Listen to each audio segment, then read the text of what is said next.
Assalamualaikum warahmatullahi wabarakatuh. Waalaikumsalam warahmatullahi Waalaikumsalam warahmatullahi wabarakatuh. Selamat siang teman-teman dan Pak Parmin.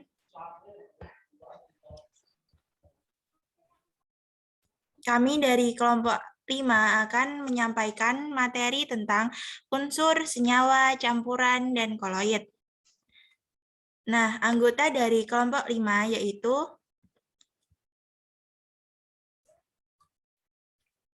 yang pertama Nadia Eka Ardani dengan NIM 40014211062.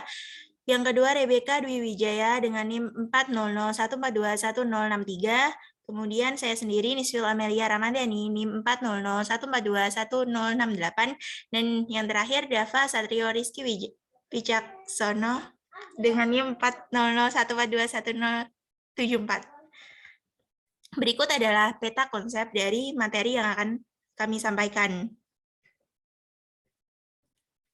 Nah, apa sih materi itu? Materi adalah segala sesuatu yang mempunyai massa dan menempati ruang. Berdasarkan wujudnya, materi ada tiga wujud, yaitu padat, cair, dan gas.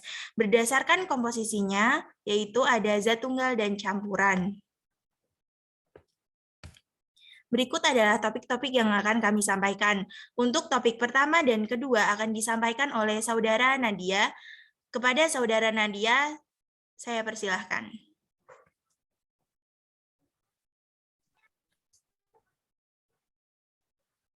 Terima kasih semuanya.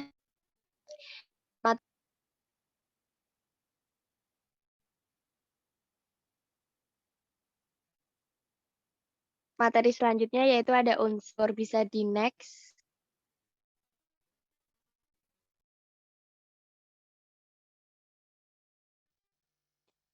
Unsur merupakan zat tunggal yang tidak dapat diuraikan menjadi zat-zat lain yang lebih sederhana melalui reaksi terkecil dari unsur ialah atom. Unsur dibedakan menjadi dua, yaitu unsur tunggal dan unsur molekul. C molekul contohnya seperti H2 dan O2. Bisa di next. Aturan penulisan lambang unsur. Ilmuwan yang menemukan lambang unsur 9 sampai 1008, di mana aturan penulisan lambang unsur yaitu yang pertama, jika contohnya seperti N untuk nitrogen. Dan yang kedua yaitu menggunakan dua huruf. Jika menggunakan pertama dengan huruf kapital dan huruf kedua yaitu menggunakan 3 huruf. Menggunakan 3 huruf, huruf pertama huruf kapital, sedangkan huruf kedua huruf kecil. Contohnya OUT untuk ununtrium.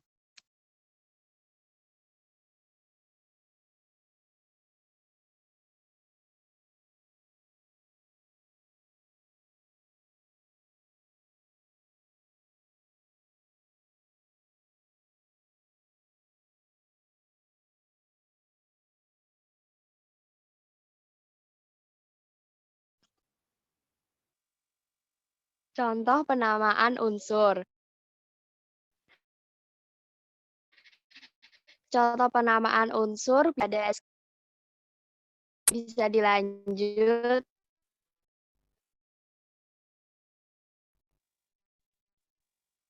Selanjutnya tabel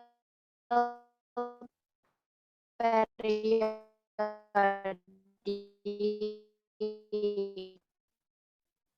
Tabel perisi nama-nama unsur yang ada di alam. Di dalam tabel periodik unsur unsur dibedakan periodik unsur kesamaan sifat dan kenaikan nomor massa atom. Bisa dilanjut.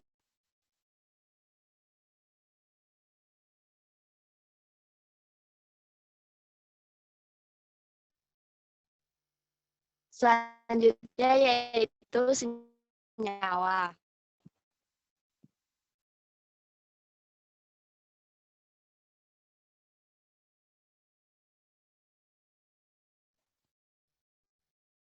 Senyawa merupakan materi yang tersusun atas dua unsur atau lebih yang berbeda melalui reaksi kimia.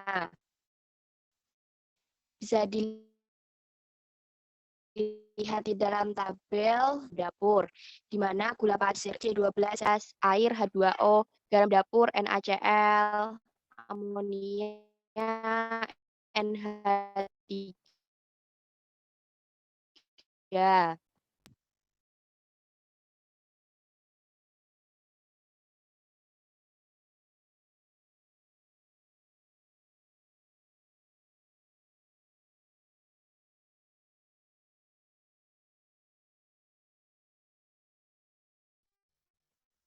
Sifat-sifat senyawa terbentuk dari dua melalui reaksi kimia, memiliki dapat diuraikan menjadi unsur-unsur melalui reaksi kimia. Memiliki yang kelima, pembentukannya memerlukan atau melepaskan energi.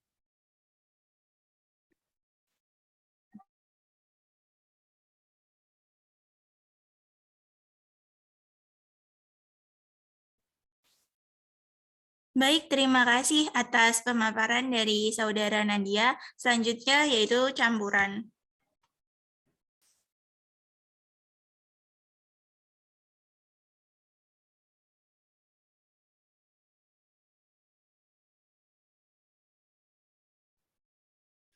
Campuran tersusun atas dua zat atau lebih, memiliki sifat seperti zat penyusunnya, tidak memiliki komposisi tetap, zat penyusunnya dapat dipisahkan secara fisika, dan campuran dibagi menjadi dua, yaitu campuran homogen dan campuran heterogen. Nah, campuran homogen. Campuran homogen ini tersusun atas zat padat yang berfungsi sebagai zat terlarut, atau solut, dan zat cair yang berfungsi sebagai zat pelarut atau solvent dengan ukuran yang tidak jauh berbeda.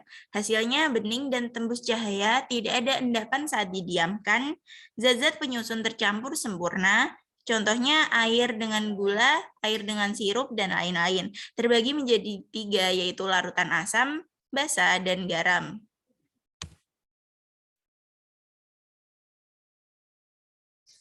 Larutan. Berdasarkan gaya hantar listrik, kita dapat menentukan larutan elektrolit dan non-elektrolit. Seperti pada gambar A, larutan non-elektrolit, nyala lampu. Lampu tidak menyala. Yang kedua, elektrolit lemah, lampu menyala dengan redup. Yang ketiga, elektrolit kuat. Larutan elektrolit adalah larutan yang dapat menghantarkan arus listrik, memberikan gejala berupa menyalanya lampu pada alat uji atau timbulnya gelembung gas dalam larutan. Sedangkan larutan non-elektrolit adalah larutan yang tidak dapat menghantarkan arus listrik. Sebabnya karena larutan tidak dapat menghasilkan ion-ion. Berikut adalah contoh dari larutan. Nah, campuran heterogen, partikel-partikel yang tercampur memiliki massa jenis yang besar, hasilnya keruh dan tidak tembus cahaya, terdapat endapan saat didiamkan, dan pencampurannya tidak merata.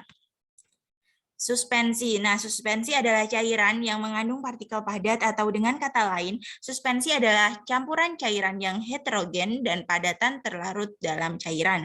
Suspensi memiliki ciri-ciri sebagai berikut. Yang pertama, memiliki size partikel di bawah 10-5 cm, bisa dilihat dengan menggunakan mikroskop, dan juga dapat disaring memakai kertas saringan khusus. Yang ketiga, tidak stabil, artinya tidak tahan lama dan sering berubah. Yang keempat, mudah mengalami koagulasi. Yang kelima, termasuk dalam campuran heterogen, contoh air dengan pasir, dan lain-lain. Yang keempat adalah koloid, akan disampaikan oleh Saudara Rebecca. Kepada Saudara Rebecca, saya persilahkan. Baik, terima kasih. Yang keempat adalah materi koloid. Boleh next?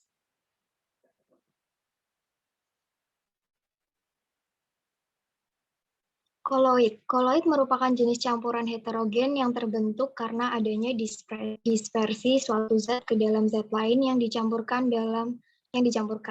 Dalam koloid terdapat fase terdispersi dan medium pendispersi. Fase terdispersi adalah zat yang mengalami penyebaran secara merata dalam satu zat lain, sedangkan zat yang menyebabkan terjadinya penyebaran secara merata disebut medium pendispersi. Contohnya dari koloid ini ada mayones, keju, jelly, cat, kosmetik, obat-obatan, darah, dan lain-lain.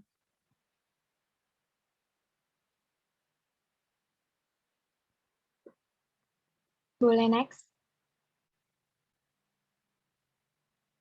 Nah, jenis-jenis koloid ini ada aerosol, di mana fase terdispersinya cair, pendispersinya gas. Contohnya adalah awan kabut, air, dan hairspray. Yang kedua ada emulsi, di mana fase terdispersinya cair, fase pendispersinya cair, dan contohnya ada santan, mayones, dan juga susu. Yang ketiga ada emulsi padat atau gel, di mana fase terdispersinya cair dan fase pendispersinya berupa padat, dan contohnya ada keju, margarin, dan juga jelly. Yang keempat ada buih, di mana fase terdispersinya gas, fase pendispersinya cair, dan contohnya ada buih sabun dan juga krim kocok. Yang kelima ada buih padat. Pada saat fase terdispersi gas, fase pendispersinya padat, dan contohnya ada batu apung, styrofoam, dan juga karet busa. Yang keenam ada sol padat, fase terdispersinya padat dan fase pendispersinya padat. Contohnya adalah tanah dan juga lumpur. Kemudian ada aerosol, di mana fase terdispersi padat dan fase pendispersi gas. Contohnya adalah debu. Dan yang terakhir adalah sol. Fase terdispersinya padat, fase pendispersinya cair. Contoh koloidnya berupa tinta, cat, dan juga pasta gigi. Baik, terima kasih atas pemaparan dari Saudara Rebecca. Dan yang terakhir adalah topik yang kelima, perbedaan. Akan disampaikan oleh Saudara Dava. Kepada Saudara Dava, saya persilahkan. Baik, pada topik kelima ini, dari kelompok kami akan menyampaikan tentang 3 aspek perbedaan, yaitu aspek pertama, perbedaan dari larutan asam, basa, dan garam. Pada larutan asam, asam adalah zat yang dapat menghasilkan ion hidrogen ketika dilarutkan dalam air. Ciri-cirinya, yang pertama, rasanya masam, yang kedua, dapat menimbulkan korosi, dan yang ketiga, mengubah kertas lakmus biru menjadi merah. Untuk larutan basa, basa adalah zat yang dapat menghasilkan ion hidroksida ketika dilarutkan dalam air, yang memiliki ciri-ciri: 1. Mempunyai rasa agak pahit, kedua, terasa licin di kulit, dan yang ketiga, mengubah lakmus merah menjadi biru. Dan yang ketiga, larutan asam. Garam adalah gabungan antara asam dan basa hasil dari reaksi netralisasi. Garam yang sering digunakan adalah garam dapur atau natrium klorida.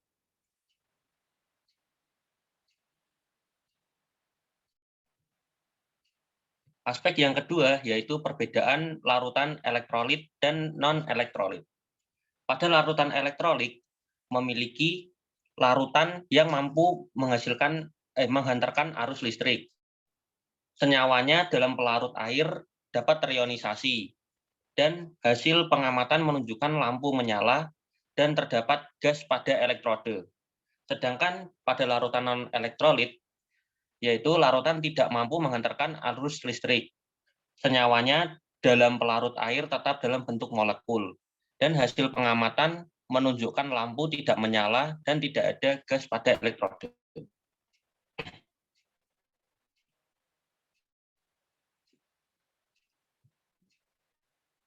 Aspek yang ketiga adalah perbedaan unsur, senyawa, dan campuran. Pada unsur disusun oleh zat tunggal dan tidak dapat dipisahkan melalui reaksi kimia. Penyusun terkecilnya adalah atom. Contoh dari unsur adalah besi, krom, emas, seng, oksigen, karbon, dan magnesium. Pada senyawa disusun oleh unsur-unsur dan dapat dipisahkan melalui reaksi kimia. Berbeda dengan sifat unsur-unsur penyusunnya. Contoh dari senyawa adalah cuka, alkohol, garam dapur, dan air aki atau asam sulfat. Pada campuran disusun oleh beberapa zat dan mudah dipisahkan melalui fisika. Sifat-sifat penyusun masih terlihat dalam campuran. Contoh dari campuran adalah larutan gula, larutan garam dapur, kecap, dan sirup.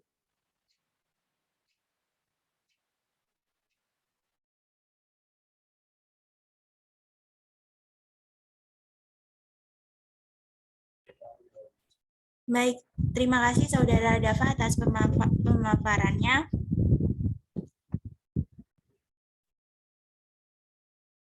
Kemudian selanjutnya kami akan membuka sesi tanya jawab kepada 3 penanya tercepat. Silakan untuk raise hand apabila ada pertanyaan untuk 3 orang tercepat.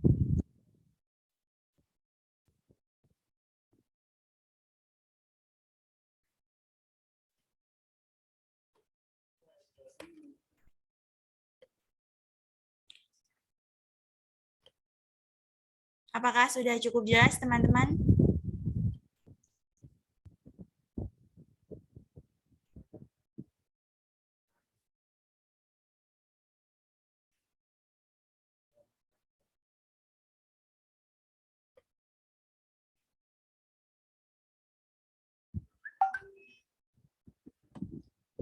Oke, baik. Kalau tidak ada pertanyaan dari teman-teman, saya akan menutup pemaparan dari kelompok kami. Apabila ada kesalahan dalam penyampaian terlalu cepat, ada salah-salah kata, dan banyak kekurangan, mohon maaf yang sebesar-besarnya. Terima kasih. Wassalamualaikum warahmatullahi wabarakatuh. Waalaikumsalam warahmatullahi wabarakatuh. Waalaikumsalam.